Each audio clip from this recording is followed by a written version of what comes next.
So hello and welcome back to this session of ICT virtual classroom. ICT virtual classroom के इस session में आप सभी का एक बार फिर से स्वागत है।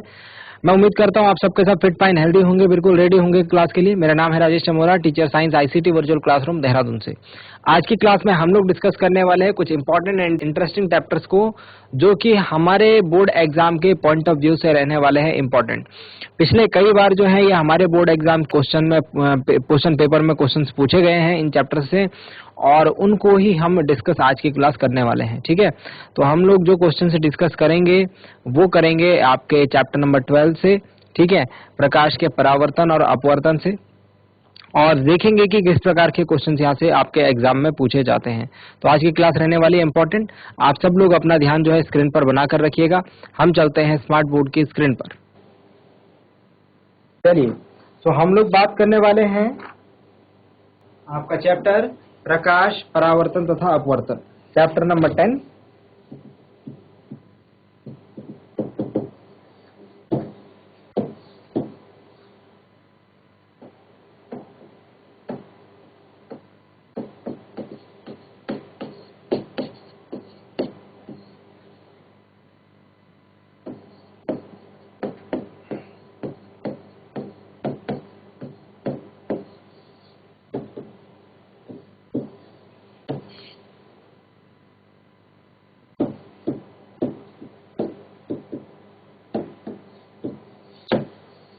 तो ये है चैप्टर जिसके बारे में हमको आज बात करनी है, प्रकाश का परावर्तन तथा अपवर्तन, और इसमें हम लोग समझेंगे बिल्कुल स्टार्टिंग से। चलिए, सबसे पहले डिस्कस करते हैं प्रकाश क्या होता है। सबसे पहले डिस्कस करते हैं प्रकाश क्या होता है। प्रकाश यानी लाइट। प्रकाश यानी लाइट किसे कहते हैं? लाइट वह कारक है जिसकी वजह से हमें चीजें दिखाई देती है। प्रकाश वह कारक है जिसकी वजह से हमें चीजें दिखाई देती है ना। अगर लाइट नहीं होगी आपके रूम में, अगर आपके रूम में लाइट नहीं रहेगी, प्रकाश नहीं रहेगा, तो क्या आपको चीजें दिखाई देंगी? नहीं, है ना। तो चीजों को दिखने के लिए एक सबसे ज्यादा जरूरी चीज कौन सी है? लाइट, प्रकाश। इसके अलावा अगर बात करें तो हम लोग प्रकाश को मतलब देख तो सकते हैं, है ना, बट हम लोग समझने की कोशिश करते हैं कि प्रकाश वास्तव में एक जगह से दूसरी जगह जाता कैसे, है ना। तो प्रकाश का जो हम लोग आवागमन दिखाते हैं या फिर एक जगह से दूसरी जगह जाना दिखाते हैं, वो हम दिखाते हैं किरण के माध्यम से, वो हम दिखाते हैं प्रकाश किरण के माध्यम से। तो इस प्रकार से अगर मैंने ये लाइन बनाई है और उस पर तीर लगा हुआ है इस साइड, है ना, थोड़ा इसको बड़ा करके दिखाता हूं आपको। ये देखिए, अगर इस प्रकार से आपको एक लाइन दिख रही है और उस पर एरो लगा है उस दिशा में, दैट मीन्स ये प्रकाश किरण है और प्रकाश इस दिशा से इस दिशा की ओर चल रहा है। ठीक है, ये क्या है? एक प्रकाश किरण है। ये क्या है? एक प्रकाश किरण है। अगर बहुत सारी प्रकाश किरणें मिल जाएंगी, अगर बहुत सारी प्रकाश किरणें ऐसे समांतर चल रही होंगी और वो मिल जाएंगी ऐसे, ठीक है, इस प्रकार से, ठीक है। तो अगर ऐसा होने लग गया तो आप देखेंगे कि ये आपको एक पैरेलल बीम ऑफ लाइट देखने को यहाँ पर मिल जाएगा। समझ में आ रही है बात? तो अकेली अगर एक किरण होगी तो उसको हम कहेंगे प्रकाश किरण, और इन सब को सामूहिक रूप से हम कहेंगे प्रकाश पुंज। इंग्लिश में हम इसे कहते हैं लाइट रे, एंड इसे हम कहते हैं लाइट बीम। आ गई है बात समझ में? तो आपके टॉर्च से जो बाहर लाइट निकलती है वो कैसे निकलती है? ऐसे ही सीधा निकलता है ना, और बहुत तीव्र लाइट होती है ना, तो वो लाइट बीम होती है। वो क्या रहता है? प्रकाश पुंज रहता है, प्रकाश किरण वहां पर नहीं रहती है। प्रकाश किरण का जो कॉन्सेप्ट है हम लोग बस समझने के लिए यूज करते हैं। जब हमको समझना होता है कि प्रतिबिंब कैसे बनते हैं, है ना, किरण आरेख हमें बनाने होते हैं, तो वहां पर के लिए हम लाइट रे के कॉन्सेप्ट का यूज करते हैं। समझ में आ गया? ठीक है, चलिए। सो नेक्स्ट हम लोग बात करते हैं ये प्रकाश जो है, ये प्रकाश क्या किस काम में मदद करता है हमारी? हमने बोला ये प्रकाश हमें वस्तुएं देखने में मदद करता है।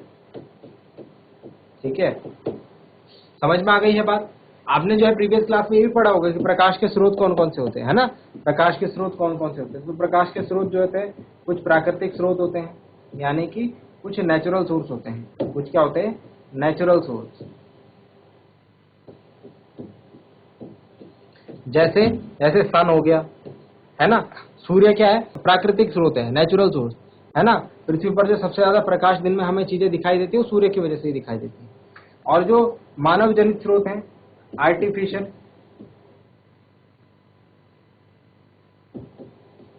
या फिर मैन मेड,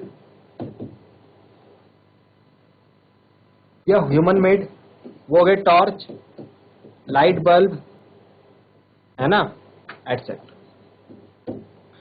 तो ये है प्रकाश के स्रोत जिसकी वजह से हमें चीजें दिखाई देती हैं, वस्तुएं दिखाई देती हैं। आई होप यहां तक समझ में आ गया होगा। आ गया ना समझ में, ठीक है। अब नेक्स्ट बात हमको करनी है कि ये प्रकाश के कुछ गुण होते हैं। प्रकाश के क्या होते हैं, कुछ गुण होते हैं।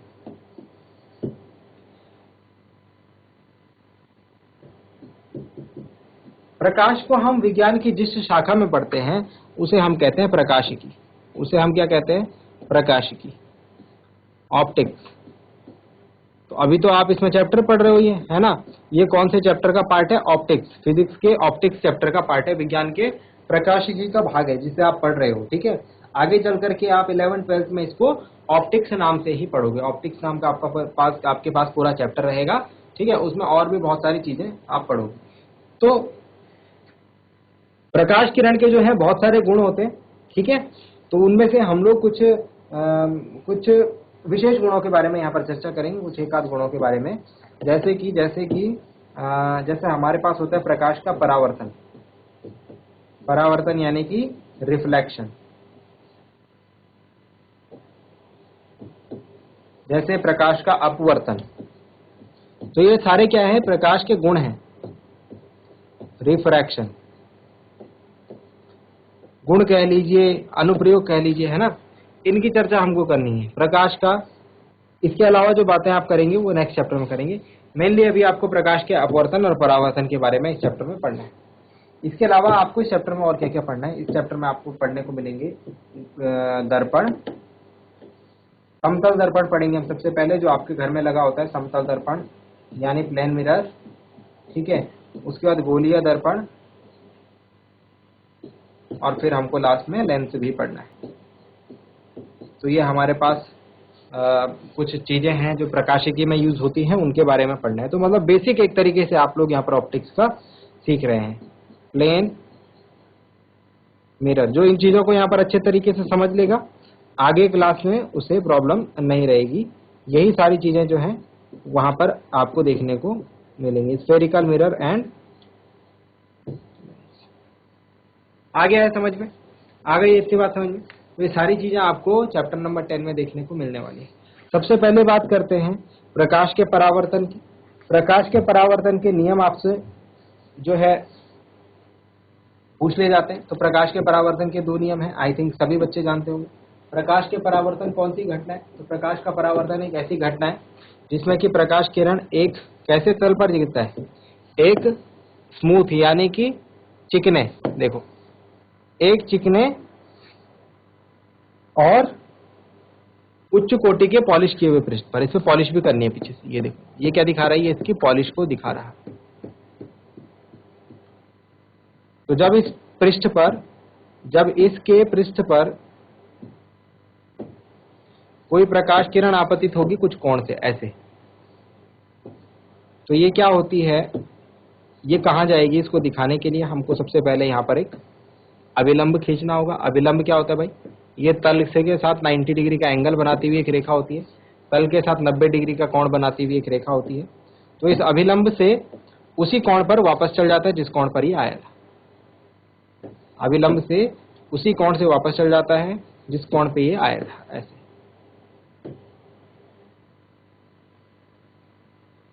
ठीक हो गया, समझ में आ गई है बात। तो ये एंगल जो होगा, इधर का एंगल वो I और इधर का R। तो ये इसमें कहा जा रहा है, पहले नियम में ये बात कही जाती है कि जो कोण I है और जो कोण R है वो बराबर रहेगा, ठीक है। यही प्रकाश का परावर्तन है। प्रकाश के परावर्तन में जो बात बोली गई है वो ये बोली गई है कि यदि प्रकाश किरण किसी उच्च कोटि के पॉलिश किए हुए पृष्ठ पर गिरती है तो पॉलिश पृष्ठ पर गिरते ही वो जिस कोण से पृष्ठ पर गिरी है उसी कोण से जो है पृष्ठ से वापस लौट जाएगी। समझ में आ रही है बात या नहीं आ रही है? ठीक है।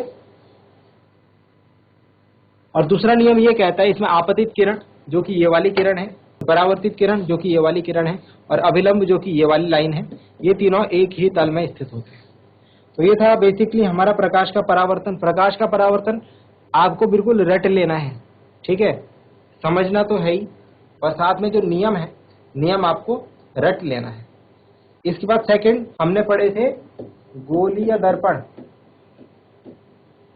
गोलीय दर्पण, अब गोलीय दर्पण कैसे समझे थे हमने?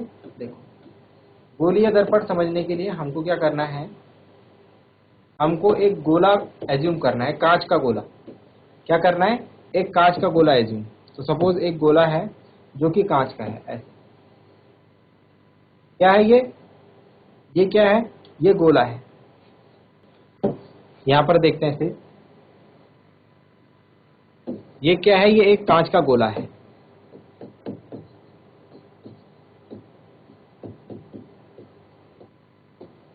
ठीक है, गोला बोल रहा हूं, वृत्त नहीं बोल रहा हूं। ये जो आपको चित्र में दिख रहा है ना, ये वृत्त है। तो वृत्त की बात हम नहीं कर रहे हैं, हम गोले की बात कर रहे हैं। किसकी बात कर रहे हैं? गोले की। तो अपने दिमाग में गोले की कल्पना करो। यहां पर मैं गोला नहीं बना सकता हूं ना, यहां पर मैं गोला नहीं बना सकता हूं। आप जो है अपने दिमाग में सोचो कि आपने कांच का एक गोला लिया। गोला मतलब जैसे बॉल होती है, कांच की एक फुटबॉल ले लिया आपने, ठीक है। अब आपने क्या करा, उस कांच की फुटबॉल को लेकर के उसको जो है आपको काटना है। उसको क्या करना है? काटना है। कैसे काटना है देखो बताता हूं। ऐसे काटना उसे, ऐसे। ये छोटा सा पार्ट काटना है, इधर वाला। किधर वाला? ये वाला। यहां से काट देना इसे अलग।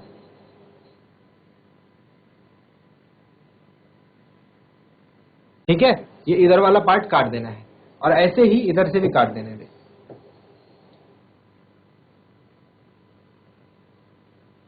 इधर से भी ऐसे ही काट देना है।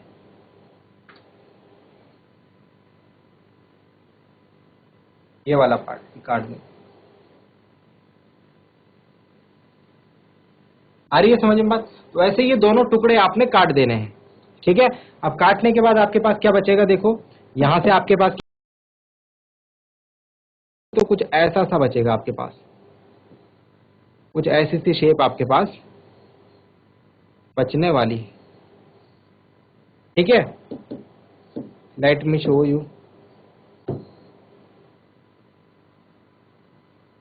कुछ ऐसी शेप आपके पास यहां से निकलेगी और यहां से कुछ एक ऐसी शेप निकलेगी, यहां से कुछ ऐसी शेप आपके पास निकलेगी नहीं निकलेगी? ऑफ कोर्स निकलेगी। जब काट करके आप इसको अलग अलग कर देंगे तो ऐसी शेप आपके पास निकलेगी। अब जो शेप है आपको अब क्या करना है? इस पर पॉलिश करनी है। इस पर क्या करना है? पॉलिश करनी है। तो एक बार देखो, एक बार मैं इसके बाहर की तरफ पॉलिश कर रहा हूं और एक बार इसके अंदर की तरफ पॉलिश कर। देख रहे हैं? तो जब हम ऐसा करेंगे कि इस शेप के बाहर की तरफ पॉलिश करेंगे तो यहां अंदर आपको एक गुफा सी बनती हुई दिख रही है। क्या बनती हुई दिख रही है? गुफा ना। ऐसे देखो, ये ऐसा है और यहां अंदर एक गुफा टाइप की बन रही है। एज्यूम कर सकते हैं इसे। और गुफा को हम इंग्लिश में कहते हैं केव। गुफा को हम इंग्लिश में कहते हैं केव। तो ये एक मिरर है, इसका नाम होता है कॉनकेव मिरर। आ गई बात समझ में? कौन सा मिरर है ये? कौन सा दर्पण है? Concave mirror. तो गोलीय दर्पण दो प्रकार के होते हैं। गोलीय दर्पण पढ़ा ना हमने यहाँ पे। तो गोलीय दर्पण दो प्रकार के होते हैं। पहला क्या हो गया? पहला हो गया कॉनकेव मिरर। कॉनकेव मिरर कैसे पहचानेंगे? गुफा जैसी बननी चाहिए, उसके पीछे की तरफ जो पॉलिश होनी चाहिए। ठीक है, इसे हिंदी में हम कहते हैं अवतल दर्पण। ठीक हो गया। और इधर देखो आप, इस वाले दर्पण को हम कहते हैं, इस वाले दर्पण को हम कहते हैं कॉन्वेक्स मिरर, उत्तल दर्पण। आ गई ये बात समझ में? तो दो दर्पण, गोलीय दर्पण के कितने प्रकार हो गए? दो प्रकार हो गए। एक हो गया उत्तल दर्पण और एक हो गया अवतल दर्पण। अगर आपसे ड्रॉ करने को बोला जाए तो आप इजीली ड्रॉ भी कर सकते हैं। उत्तल यानी कि कॉन्वेक्स एंड अवतल यानी कि कॉनकेव। ठीक है, अब देखो उत्तल दर्पण को कैसे बनाया जाएगा। ये रहा दर्पण और ये रही इसके पीछे पॉलिश। पॉलिश मतलब लाइन खींच के दिखा देना है कि इधर पीछे पॉलिश हो रखी है। जिधर की तरफ पॉलिश रहती है उसके विपरीत पृष्ठ को हम क्या कहते हैं, परावर्तक पृष्ठ। तो ये आगे वाला पृष्ठ क्या होगा, परावर्तक पृष्ठ। मतलब कि लाइट कहाँ गिरेगी, लाइट प्रकाश जो है यहीं पर आएगा, इसी पृष्ठ पर आएगा, यहां से नहीं आएगा प्रकाश। ठीक है, इधर से आएगा, ये मतलब होता है इस बात का। तो पॉलिश हम क्यों करते हैं, पॉलिश से हमको पता क्या लगता है कि परावर्तक पृष्ठ कौन सा होगा, यानी कि प्रकाश कौन सी तरफ गिरेगा। और ये हो गया हमारा अवतल दर्पण, कॉनकेव मिरर। ठीक है, इसमें पॉलिश कहाँ आएगी, इसमें पॉलिश यहां पर होगी। देखो तो बात समझ में आ गई भाई, इतनी बात समझ में आ गई। इसे हम कहते हैं उत्तल दर्पण और अवतल दर्पण। तो ऐसे दर्पण जिनका परावर्तक पृष्ठ गोलीय होता है, किससे बने थे भाई, ये गोले से बने थे ना, कांच के गोले से। तो जिनका परावर्तक पृष्ठ क्या होता है, गोलीय होता है। इनका परावर्तक पृष्ठ हमको कैसा दिख रहा है, गोलीय दिख रहा है। तो इसे हम क्या कहेंगे, इसे हम कहेंगे अवतल दर्पण और उत्तल दर्पण, गोलीय दर्पण, उत्तल और अवतल दर्पण। ठीक हो गया, यहां तक समझ में आ गया। ठीक है, अब गोलीय दर्पण के मैंने बहुत सारे बिंदु आपको बताए थे, है ना। गोलीय दर्पण से रिलेटेड बहुत सारे पॉइंट्स हमने डिस्कस करे थे। तो जैसे एक गोलीय दर्पण यहां पर बना देता हूं मैं, कोई सा भी, ठीक है, कोई सा भी एक गोलीय दर्पण यहां पर ड्रॉ कर रहा हूं और उसके मैं विभिन्न बिंदुओं की चर्चा आपके साथ करता हूं।